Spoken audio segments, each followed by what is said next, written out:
Wednesday morning இன்றைக்கி என்னுடைய லைஃப்லையே மறக்க முடியாத ரொம்பவே துயரமான ஒரு நாள். என்னுடைய தங்கச்சி எங்களை விட்டு போய் இதோட 8 வருஷம் ஆகிடுச்சு.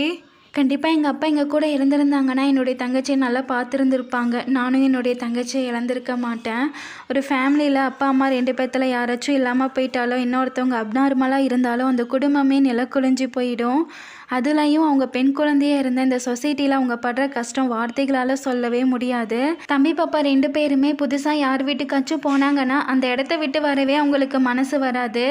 அது பார்க்கும்போதே எனக்கு ரொம்பவே கஷ்டமாக இருக்கும். நம்ம தங்கச்சி இப்போ இருந்திருந்தா அங்கேயே எவ்வளோ நாள் வேணாலும் ஸ்டே பண்ணிக்கலாமேன்னு கொஞ்சம் ஃபீலிங்காக இருக்கும். நீங்கள் யாராச்சும் மன அழுத்தத்தில் இருந்தீங்கன்னா தயவு செஞ்சு உங்கள் ஃப்ரெண்ட்ஸ் ரிலேட்டிவ்ஸ் கிட்ட யார்கிட்டையாச்சும் ஷேர் பண்ணுங்கள்.